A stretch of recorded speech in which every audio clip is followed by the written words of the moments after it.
Pitch to Aramis. There's a drive. Deep left center. Cubs win. They win it. Ramirez, two-run shot. Oh,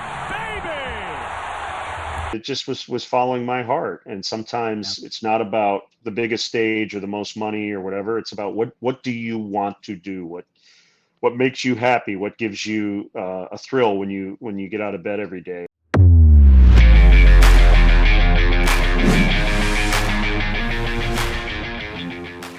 Hey, welcome into another episode of The Setup Man. You're listening to me, Kyle Stanley, and I just want to say thank you. This is a brand new podcast we started 2 months ago. Those of you that continue to listen and share with friends, subscribe, and leave reviews, I just want to say thank you because we're starting to see some traction, starting to see a lot of views, starting to see a lot of downloads, and that's really exciting. Again, this was a passion project that I started to just I've always been a baseball fan, always been a huge fan of the game, the players that play it. And so for me to be able to connect with players, connect with teams, connect with coaches, it's a really fun thing for me. But it's even more fun when I see all of you listening and having a good time with it too. So I just want to say thank you for doing that. And for those of you that have not taken advantage yet, today is November 1st as I release this. It's the final day for our free giveaway of either a Setup Man hat, check that out if you're watching on YouTube, or a shirt. Both of these are two of my favorite things to wear. This is a really nice workout shirt, and the hat is just, that's a cool logo. Plus the side emblem there, right? The Setup Man, it's pretty cool. So I'm getting a lot of great feedback about this swag, and I would love to give this away to you, but today's the last day that you can do that. So you're going to do one of three things. If you want a free hat or shirt, you're going to go, number one, and either review us on Apple or Spotify, or subscribe to us on YouTube and leave a comment. So once again, review on Apple or Spotify, or subscribe to us and leave a comment on YouTube. Number two, you're going to take a screenshot of the fact that you've done that. And then number three, you're going to email that screenshot to me at kyle@setupman.net, kyle@setupman.net. If you do that, I'm going to go ahead and send you a free hat or a free shirt, and I might even give you one more additional step to make sure that you get both of them. Go ahead and send that to me via email. Really looking forward to giving you some free swag. Now, this is week 3 of 4 of our broadcaster series. We've had Boog Shambi on. We've had Matt Vasgersian on. This week, we have Len Kasper on the show. And I really went deep into Len's story. You know, with Boog and with Matt, we talked a lot about baseball. We talked a lot about the current state of the game. Boog, we even talked about, just kind of the whole Ronald Acuna situation. But with Len, I really felt like with what I wanted to get across with this conversation, it was important for people to know his story and who Len was at the age of 12 years old and what he did growing up and the type of guy that he really is, because he really is one of the good guys in baseball. And he got a really bad rap from a lot of Cubs fans back in 2021 when he left the Cubs to go to the rival White Sox, and everyone took that so personally. And so you'll see in this conversation where Len's heart was at when that did happen, and just really revealing, really good to know as a fan of the game that really when it comes down to the broadcasters, there's very little when it comes down to rivalries and things like that. It all has to do with what Len will be sharing with you during this conversation. And then to me, we had a lot of fun reliving some really good moments in 2016 when my Cubs won the World Series, and then some really tough moments to relive when he talked about the Marlins in 2003, because Len was with both the Marlins and the Cubs during their championships, and it was really cool to hear from a broadcaster's standpoint of what those two teams were like and what was the difference in how they won their championships and the clubhouse atmosphere, all those things living kind of behind the scenes as the broadcaster through the eyes of Len Kasper. It's going to be a lot of fun. So let's get to it with this conversation here on the Setup Man podcast with Len Kasper. All right, Len Kasper, excited to see you again, brother. Appreciate you being on, and thanks for just taking some time while you're out there in New York, man. Good to hear from you, Kyle. It was nice to get a note from you. Yeah, it has been a while. Been a little bit, yeah. I had a little bit more hair and a little bit less on my face too when we last knew each other. So, well, hey, Len, you've been around for 22 years, 3 different teams. One of the things that I didn't realize until I started doing a little bit more research, you were in the Cubs booth as long as Harry Caray, which is an amazing accomplishment and a really cool name to be able to be mentioned next to. So for that, I just really respect what you've done in the game, but also in the time I got to know you, you're a big music fan. So I want to know, like, when you're driving to the ballpark on the way to the game, what's the music of choice or band of choice that you're playing on your car? Well, usually it's just kind of have a main playlist with a bunch of random songs and bands. So I kind of try to bounce around from genre to genre. It's more about if it's a good song, it's a good song. So I could go from Joe Walsh to some post-punk band to some jazz song or whatever. And I kind of like the surprise of hearing. It's like my own radio station, I guess. I would love to just be on the way to the ballpark and look over and see you rocking out in your car. uh, well, It hey, does Len, happen. it does happen, is that what you said? Sure. Yeah. Absolutely. Awesome. Len, I want to go back to, 10-year-old Len Kasper. And was he sitting in front of the TV calling games like he was going to when he became an adult, or were you in baseball? Like, what was life like at home? What was your passion? When did your passion for baseball come about? I just want to kind of go back to when you were a kid there. Yeah, I was into baseball from a pretty early age. And, when I kind of started, I would have been probably 10 or 11 when we got cable. When I really got into it was when we got WGN and TBS. The growing up in Michigan, the Tigers were the home team, but they only had probably 50, 60 games on television. So I listened to a lot of radio growing up. Ernie Harwell and Paul Caray were the voices of the Tigers on radio. And, you had the game of the week, but it was really special to know that there was a game every day with the Braves or the Cubs. And so I ended up watching a lot of that. And then, I played baseball through high school. I knew that I wasn't going to play beyond that. And I just thought at a pretty early age, Ernie has a really good, cool job. That sounds like that'd be a great way to be around baseball. And, I would say, I don't remember how old I was, but it was probably in that 11 to 12-year-old period where I kind of thought I'd love to be a big league broadcaster. So it started early and it never really wavered. I'm really fortunate in that regard. I got a job when I was 17. I was a junior in high school at a little radio station nearby, and it was a satellite oldies station. So it was a lot of just what they call running the board, hitting the commercials, that sort of thing. And then got a little on-air experience as time moved along. And that was really helpful to me to kind of, quote, be in the business before I ever started college. And I went to Marquette University in Milwaukee and I worked on student radio there. And so, I was kind of a little ahead of the curve a little bit in that I got a lot of good experience early. And probably the biggest break I got was my freshman year. I got an internship in the public relations department with the Milwaukee Bucks. I was actually a PR major. I got a lot of broadcasting experience outside the class, but I thought the PR thing would fit really nicely. And so this is 1989, 18 years old, and this is still, what I would call, for me, the heyday of the NBA with, Magic and Larry Bird and Sidney Yeah. Moncrief and Isaiah Thomas and Michael Jordan and some huge stars. So to be that young and to be around these big NBA Oh stars was yeah. a real eye opener for me. Yeah. So that was kind of a How Kickstarter. How close were you actually with the players? Were you kind of more of an intern behind the scenes, or did you actually get to interview players and all that good stuff before the games?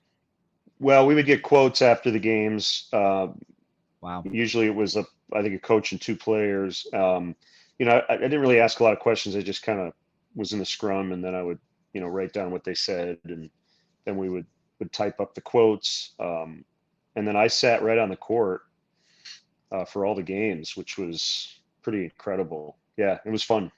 That's cool. At that point, did you kind of feel like, well, maybe basketball is where I'm going, or were you still thinking I want to get back to baseball? Yeah, no, baseball was always there for me, even if I wasn't doing that specifically at the time, and that actually lasted for a long time. When I got out of college, I probably sent a tape and a resume to every single and double A team in baseball, and I got a lot of rejection letters, and in a lot of cases, I didn't hear back from teams at all. And that's what kind of forced me to get into radio in Milwaukee, doing kind of various things. I did sports anchoring and a talk show and Packers pre and post game. But being in Milwaukee helped me get out to the ballpark a lot. And that's when I became friends with a lot of people with the Brewers.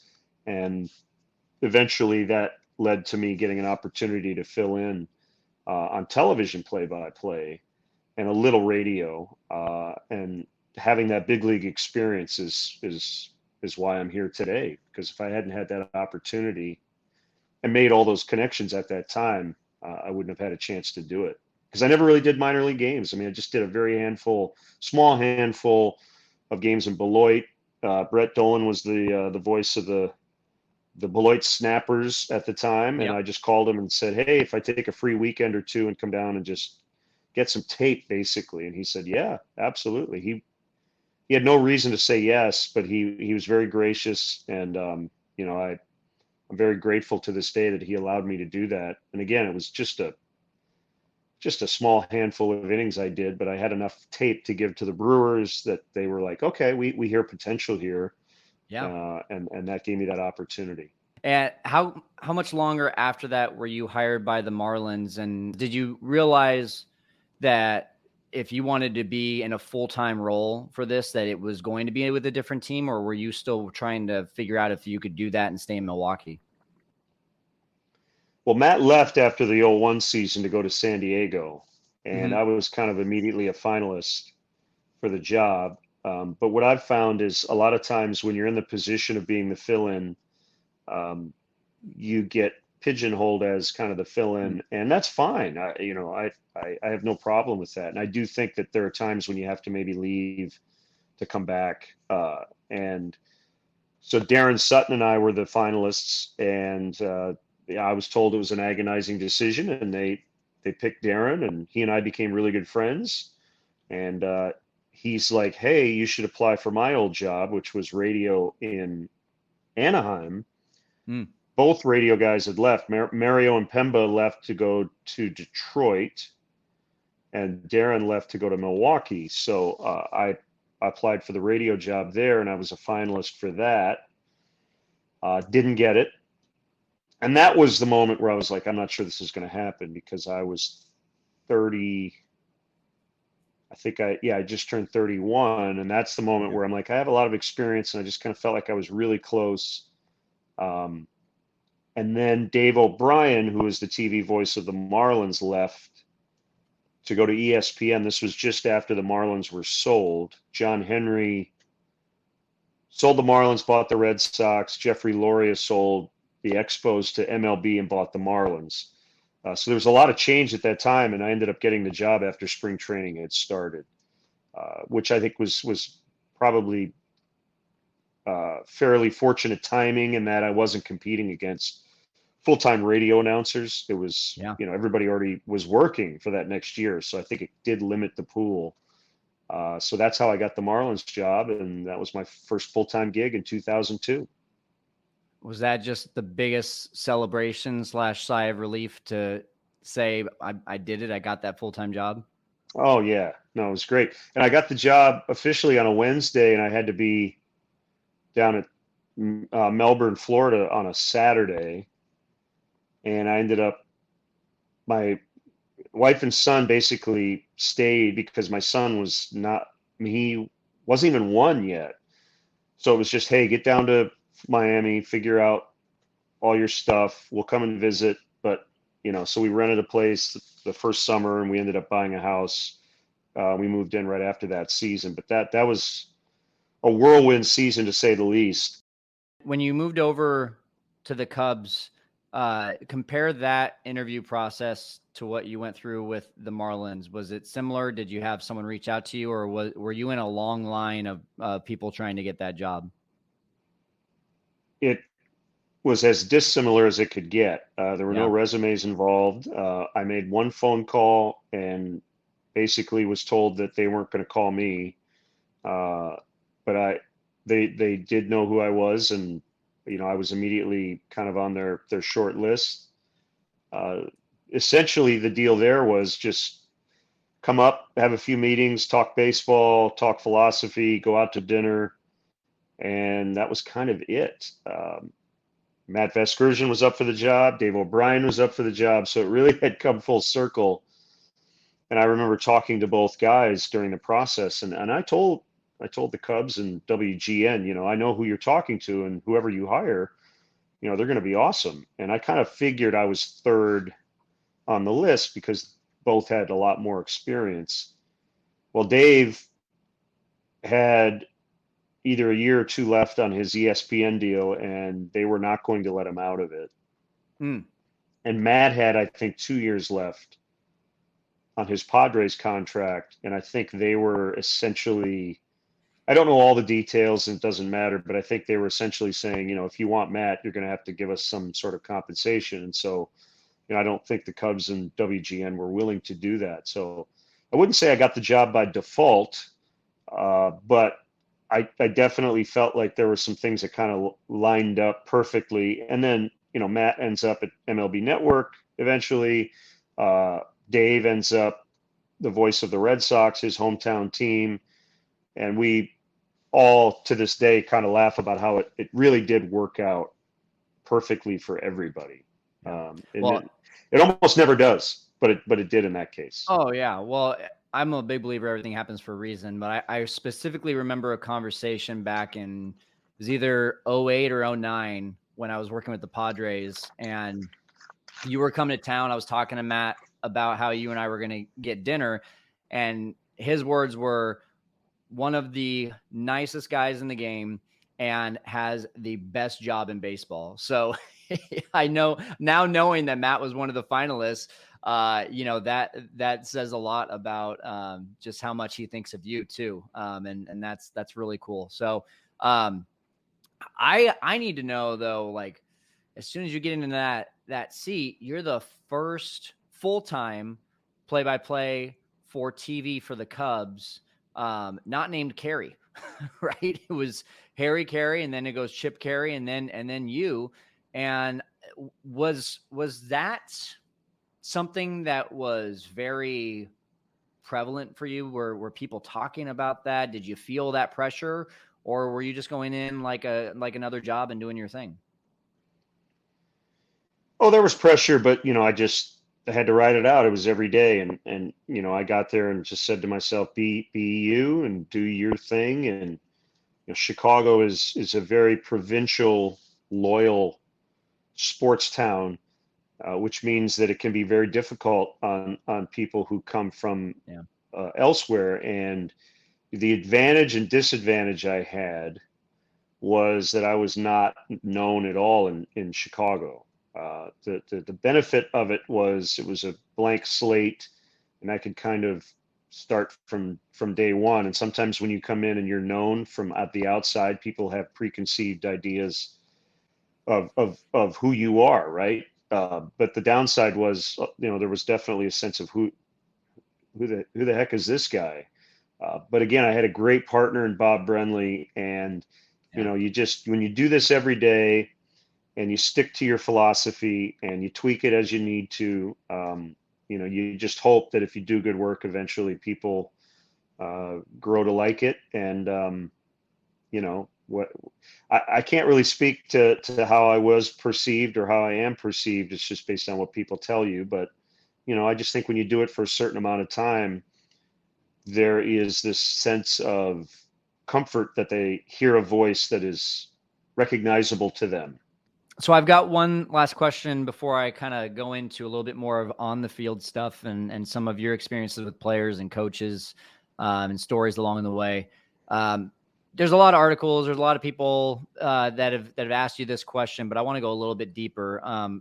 And I want to first of all start with your decision to go from TV with the Cubs to go to play-by-play with the White Sox. Give us just, a little bit of the history. And you mentioned some Ernie Harwell stuff there with you wanting to kind of emulate him. And he was radio, so I know a lot of that has to do with it. But I want to hear from your mouth, what was the biggest, maybe 2 or 3 reasons that you made that decision? Yeah, just again, the timing was such. It was during the pandemic.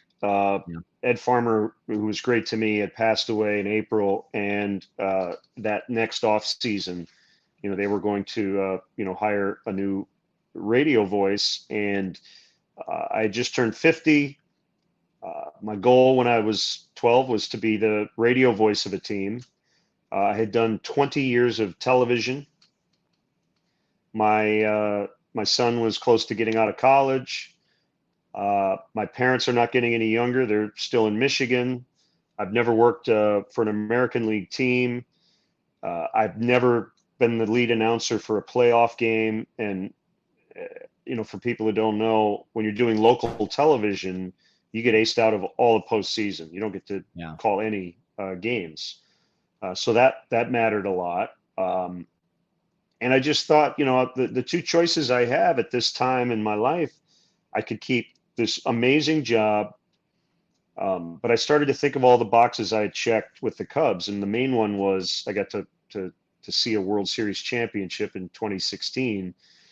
And, a lot of the stuff that I would have done beyond would have been essentially repeating the things that I'd already done, as great as they were.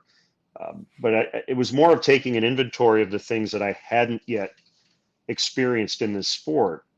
And I wouldn't have done it in any other city because, contemplating the idea of moving across town, it just was, we didn't have to leave. We didn't have to move. We could literally stay in the same house. So that's kind of how it all came about. And when, the question came up of why would you do that? I guess my response is, why not? Why wouldn't I? And when it all came together very quickly, I got a ton of responses from very prominent broadcasters, national big names, and people who also in baseball, who all said how much they appreciated the fact that I kind of stuck to my guns and went with my heart and didn't just kind of do the thing that everyone assumed I would continue to do. And, the Cubs were great about it. The White Sox obviously have been awesome. But it just was following my heart. And sometimes it's not about the biggest stage or the most money or whatever. It's about what do you want to do? What makes you happy? What gives you a thrill when you get out of bed every day? And so I think at that time in my life, it just was the right thing. That was my gut. And the first year with the White Sox, I got to call 4 playoff games, something I had never been able to do before. People think I left to go to the White Sox because they were better than the Cubs at the time. It had nothing to do with it. If the White Sox had been a 110 loss team that year, I still would have made that move. It's more about the job itself than it is anything else. And, I hope I get a chance to do a lot more playoffs down the road, but I absolutely adore doing radio, and it always felt right. And to this day, I have no regrets about it. Man, I love hearing that you're following your heart too, because I'm a big, it's the whole reason I started this podcast. Like, I'm not making money off of this, at least not at the moment. And the goal is not to make money off of it. The goal is just to follow a passion and to see where this goes, who I can meet along the way. And I don't think enough people are doing that these days. I think we get in this 9 to 5 mode, and we get around a lot of the same types of people, the same atmosphere, and we just kind of get stuck. And so to see you think outside the box and say, you know what, this is where I wanted to be when I was a kid, and now I've checked the boxes with the Cubs, with the Marlins, with the Brewers, and now I want to follow my heart and my passion. That's just something that I really resonate with, and just commend you for. Well, I appreciate it. I guess in some ways it could have been scary. It didn't feel that way to me, and I felt very comfortable from day one. And that's where I give the White Sox and everybody I've worked with over there a lot of credit for welcoming me in with open arms. But I do think that they have tracking, right, in school, where you end up in a certain path and a certain track, and you kind of never veer out of that. And I just, I didn't want down the road 20 years to go, I had an opportunity to do something different and I didn't do it. Yeah. And, it's okay for it to be a little scary or feel challenging or feel like, other people aren't going to understand, or, I might lose Twitter followers or whatever. Like, at the end of the day, none of that really matters at all. This is your life, your career, and you only have one shot at a certain age to do these things. And if you do the inventory and you decide in the end not to do it, I think that's okay too. But I think just going through the process of, hey, this would be interesting, I think it's a very healthy thing. My buddy calls it the rocking chair test. If you're picturing yourself at 90 years old in a home talking to a nurse, are you going to be talking about the war stories of, man, I wish I would have done this, or wish I had done that? Or are you going to be bragging about all the risks that you took and the things that you followed for your passions at the end of your life? And you're the latter, which is awesome, man. All right, let's transition a little bit here. Well, actually, no, I do have one other question about that. You said in the beginning that fans, especially Cubs fans, were like, oh, you went to the White Sox because they're better, and that had nothing to do with it. Now what happens, especially you're in the same town, what happens when you're in Chicago and a Cubs fan bumps into you? What are they saying now? Well, for the most part, it's, hey, we really miss you. And that just, it makes me feel really good. And, I've had some people say, I'm still mad at you for leaving or whatever, but I take that as a compliment. Everybody's been really nice about it. I did hear from Michael Kay and Gary Cohn separately, the voices of the Yankees and the Mets, respectively. And they said, New York, you could never do that. Mets fans hate me, or Yankees fans hate me. But for whatever reason, Chicago is a little different in that regard. So yeah, there are probably some Cubs fans who, and believe me, I've heard, on Twitter mostly, you traitor and all that stuff, but sure, I think it's just an emotional reaction, and I don't let that bother me at all.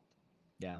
Well, we just had Ted Lilly on the show too, and when I asked him where was his favorite stadium to play at, he said Wrigley. When I asked him why, he said it's just the fans. He said they've got that Midwest, just making you feel at home kind of feel, and they know if you're doing your best and putting in effort, then they're going to support you over the results. And I think that goes into the broadcast booth too. They know that if you're following your passion and you're not doing it to hurt Cubs fans, but doing it for yourself, I'm sure there's going to be a lot more forgiving people. And I'm in that boat. I missed you, man. But I love Boog. Boog's fun to listen to as well. And I know you guys are good friends too.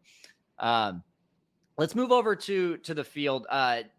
You were a part of the Marlins when they won the World Series in 2003, and part of the Cubs when they won it in 2016. And I know you didn't get to call the games, like you said, because you were on local TV at the time. But I want to just know from in the dugout and in the day-to-day with those teams, what was that like, just from like taking yourself out of a broadcast perspective, but putting yourself into more of a fan's shoes of being up and close and personal with those teams? What was that like to be able to be around just championship teams? And B, what was the difference that you saw in both of those teams and how they won their championships? Well, I think the thread is how difficult it is to win it all. The Cubs were basically wire to wire, and yet in all three postseason series, they were teetering a little bit. They won Game 4 in San Francisco, but they were down 5-2 in the ninth inning and came back to win. If they don't come back, they have to head back to Chicago and face Johnny Cueto, who had pitched really well against them, I think, in Game 1. And then in the Dodgers series, back-to-back losses. They're in LA. The offense is not scoring runs. They're down 2-1. And then I want to say Russell and Rizzo hit big home runs, and that kind of propelled them to win that series. And then they're down 3-1 in the World Series against a Cleveland team that was kind of on fumes pitching-wise. And, Cleveland had to kind of win Game 5, it felt like, in order to win that series. In the Marlins case, they got off to a terrible start.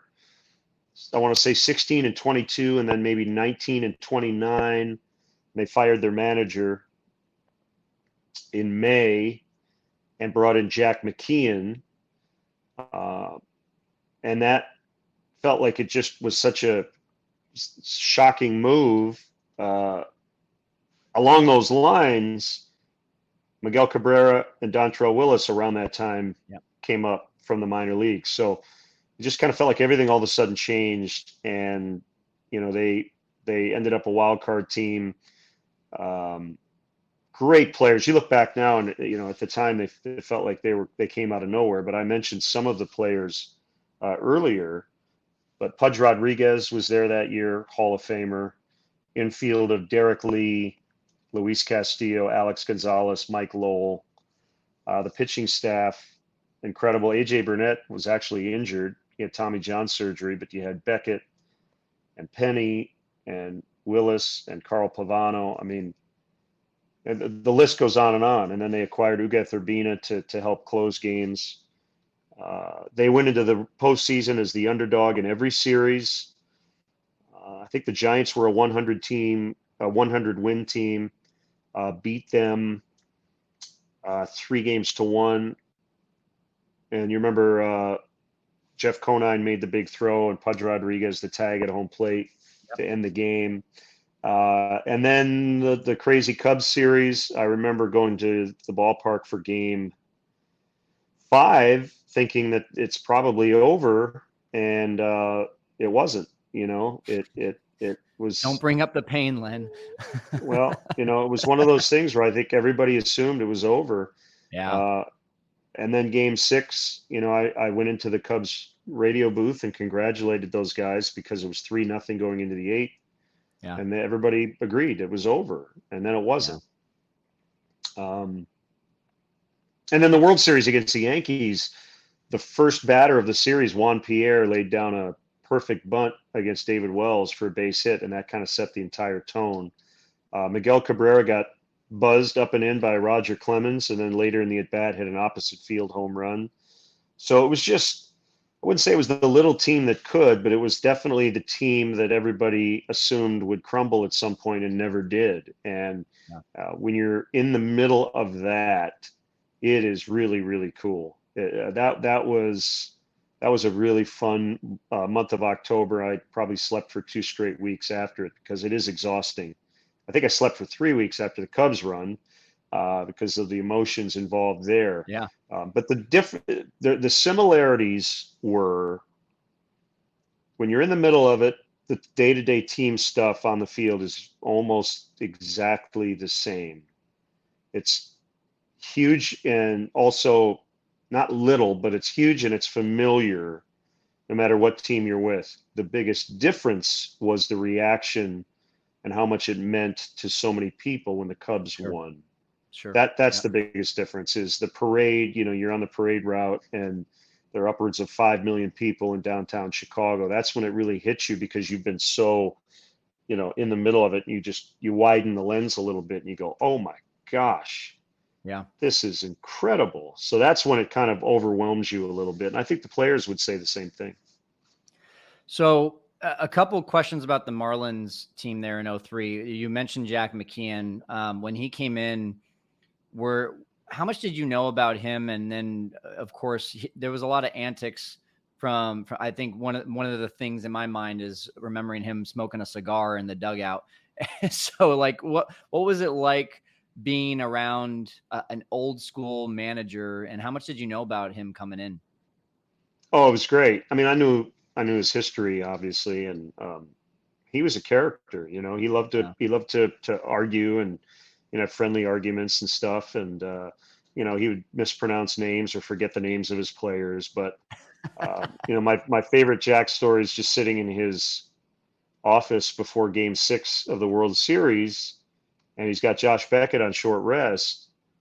Josh was probably 23 at the time, 22 maybe. And I said, well, did you consider saving him for Game 7? And he said, blank Game 7, we're going to win tonight. Nice. I mean, he wasn't afraid. And, Beckett pitched the game of his life. I do think when you get into that postseason setting, you do need to have a manager who's not afraid. You don't necessarily always have to do the by the book stuff. And that wasn't Jack at all. And I think the Marlins benefited greatly from that kind of fly by the seat of your pants attitude that he had once they got into the big moments. It's like, why can't we win? Of course we can win. Yeah. I think that really worked. Now, you also got to see Miguel Cabrera come up that year, and all the hype around him. Obviously, now he's going to be a Hall of Famer, and that hype came to fruition. But being around a new ball player like that, and obviously you got to see a lot of new ball players with the Cubs as well, with that whole 2012 to 2015 string of guys.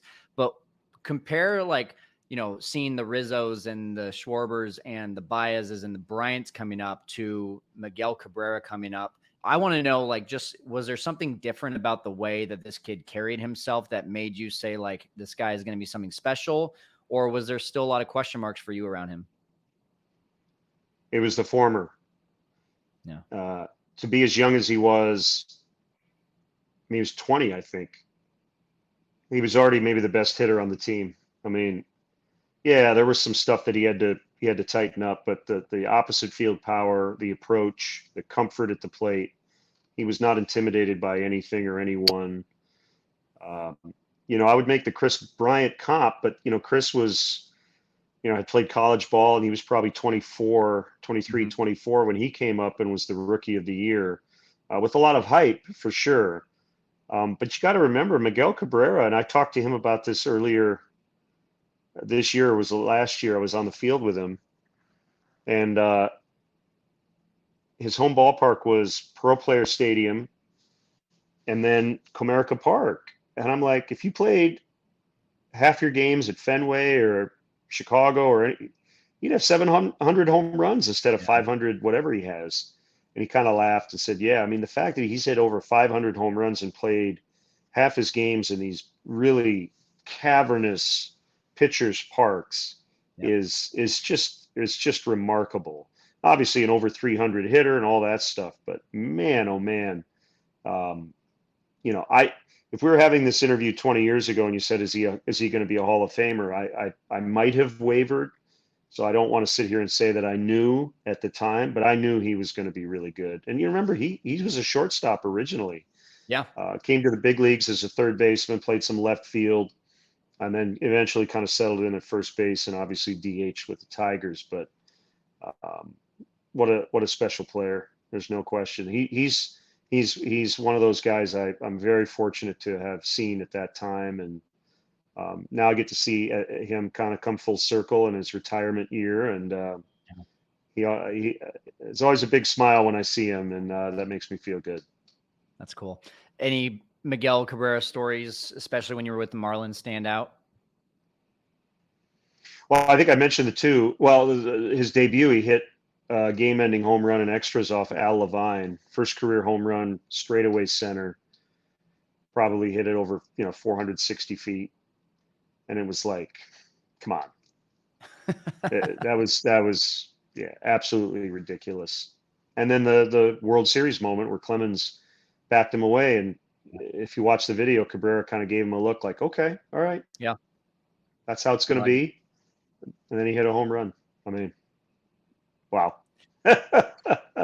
Love it. The confidence. Yeah, it's amazing. Kind of some similar questions with the Cubs. You talked about character with Jack McKeon. I mean, Joe Madden, I just look back at that 2015, 2016 when they were really coming up and Joe comes on the team and all the antics in spring training. And there just was this like feeling of this is different. And there was a lot more expectations to me on the Cubs versus the Marlins comparing the World Series years. But what was it like being a broadcaster and interviewing and being around Joe Madden and all the things that he had going on with the Cubs? Incredible. We're friends for life. Nice. Probably 75% of the conversations were non-baseball. Sunday mornings he'd have XM on and there'd be the 70s channel and he would talk about, when this song came out, this is what I was doing or whatever. And so we bonded on a lot of different things. And, the thing I really appreciate about Joe is that we go down any road, like you could ask him anything. And it could be the dumbest question in your mind that you could ever think of. And he would not make you think it was a dumb question. I do remember in Cleveland, it was either game 6 or 7. It might've been 7. We're getting off the team bus in the tunnel and there are tons of cameras there kind of recording the Cubs doing the walk off the bus or whatever. And I'm walking right next to him and we're not talking about baseball. We're just talking about, again, random stuff, music, some article I read about who knows what. 7, yeah. And it's like game 7 of the World Series. And he's just like, yeah. So anyway, I saw this cool article on the Rolling Stones, that's Joe. He treated every day like it was the same, whether it was spring training, regular season, postseason. Just show up, have fun, go kick ass. I love it. The Cubs, unlike the Marlins, had so much young talent that had come up and was still really new when they won the World Series.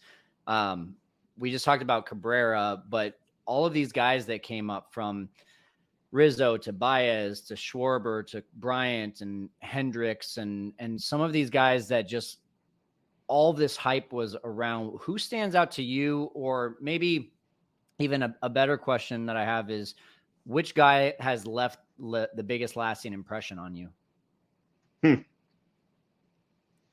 Hendricks always has a soft spot, for me. Just he kind of reminded me of Greg Maddux, and Maddux was a Cub. He came back and was a Cub.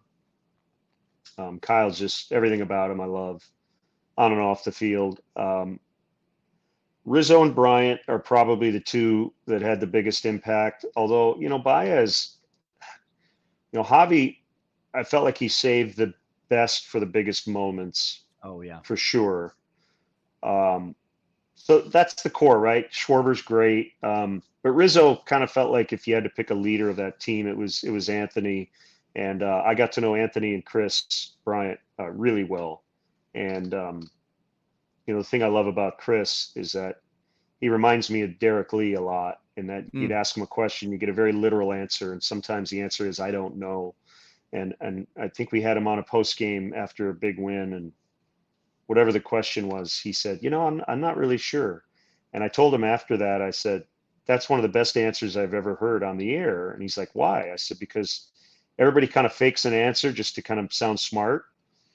And I just love that you're so comfortable in your own skin that you can just be like, yeah, I'm not really sure. And Derek was just exactly the same.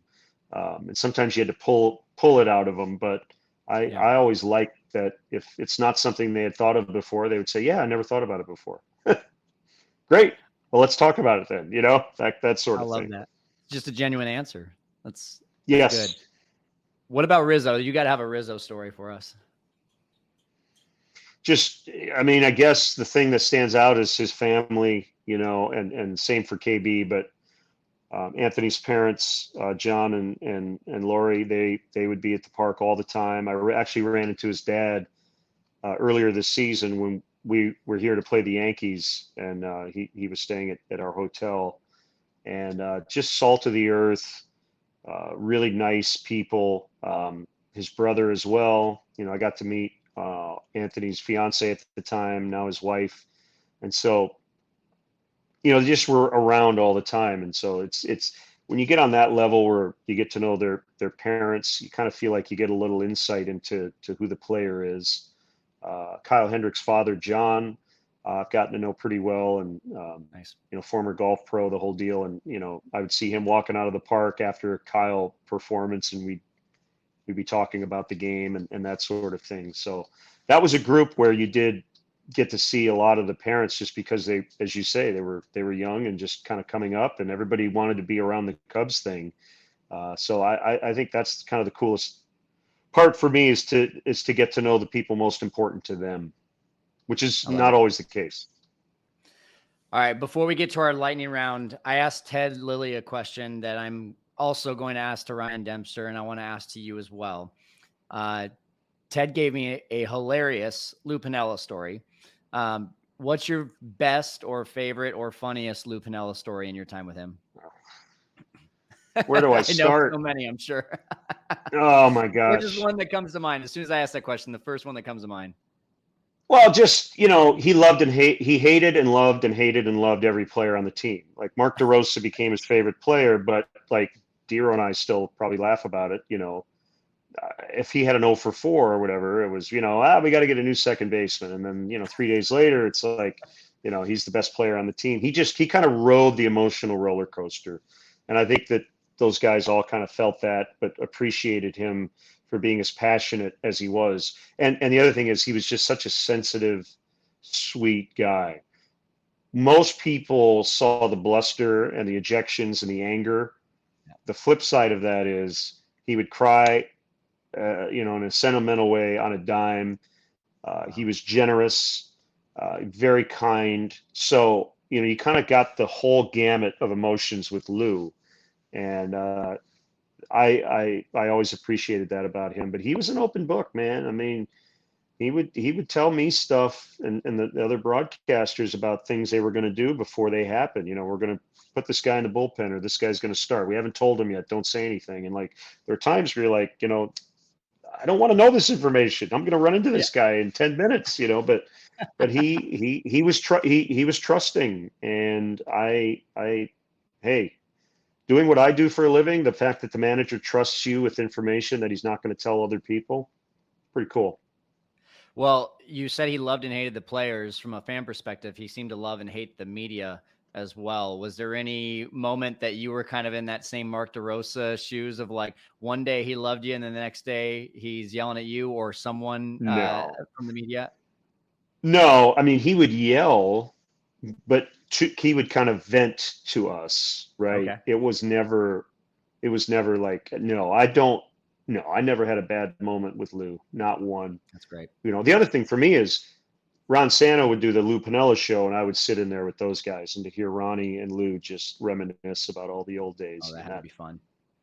Yeah, that should have been a podcast before podcasts. Oh, yeah. I love it. All right, Len, it is time for our 27th out. It's our rapid fire segment. Going to ask you some questions.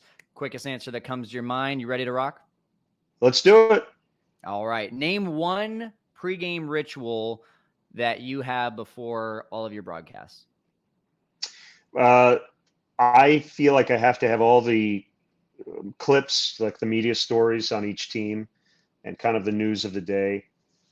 I have to have all of that done before I get to the ballpark. I don't want to spend any time at the ballpark feeling like I'm catching up on the main stuff that happened in the previous 24 hours. Obviously, when you get to the park, things happen organically that you have to adjust to, but you'd never ever want to feel like you're starting the day over when you get to the park. Awesome. What's your who's your favorite player of all time? This is a really hard one, but I'll go with Derek Lee. He was a Marlin and then a Cub, so I was with him in two different spots. He and Ryan Dempster are probably 1 and 2. Great. What about your favorite player now? That's it. Boy, that's a tough one. Liam Hendricks. Okay. Yeah, especially with everything he's gone through. That's a great story. Yep. Awesome guy. Awesome. Favorite coach to interview over the years?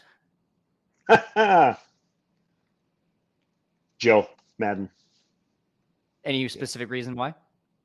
Just he knew how to do it, and he could go in a million different directions, and he wouldn't give you the pat answer. He'd give you some sort of answer that made you go, oh, wow, okay, I hadn't thought of it that way.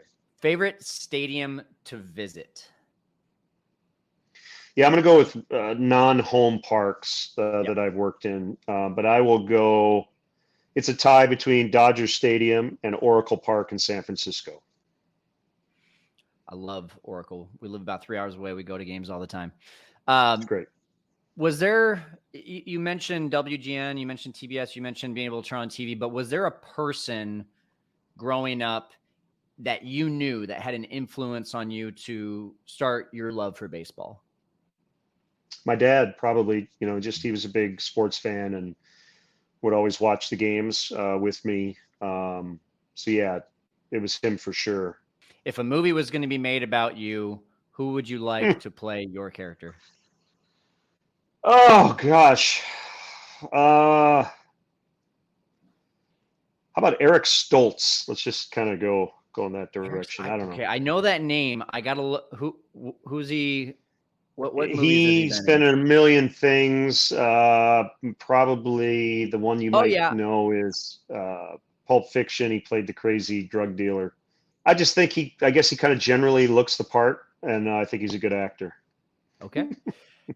Last question on our lightning round here for the 27th out. If you could go back to your 12-year-old self, what would you tell 12-year-old Len?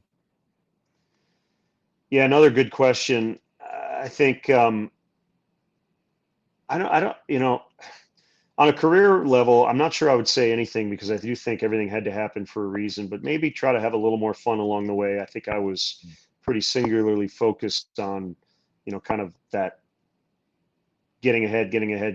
And maybe there were moments as a kid or as a college student or even beyond that where, I kind of was grinding to the point where I maybe should have stepped back and enjoyed it a little more. But it's kind of the opposite maybe of what a lot of people would say is like, hey, you should have focused more on your work instead of having so much fun. But there's probably a balance in there that I probably should have struck a little bit better. But again, that's okay. It got me here in one piece, so to speak. Awesome. That's it for our 27th out rapid fire segment. But I am going to ask our last question, which we call our final pitch. In writing down this question, Len, I kind of was like, man, that sounds general, but I feel like it fits you because you do follow your passions, you do follow your heart. And so what is your heart telling you about the legacy or the thumbprint that you want to leave on this game from a broadcaster's perspective? It sounds trite, but I of course I care about people's, and how they view my work. And I would hope that they would say, yeah, that guy was pretty good. I don't have any visions of grandeur beyond that, but I just hope that more of the internal and slightly external side of it and people I meet or people I work with or are acquaintances with, that they say, yeah, hey, what a good guy,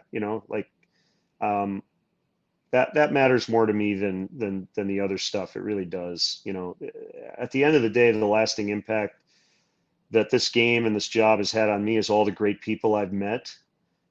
So that's kind of how I view it. And if I end up being one of those people for somebody else, then I think I've done my job.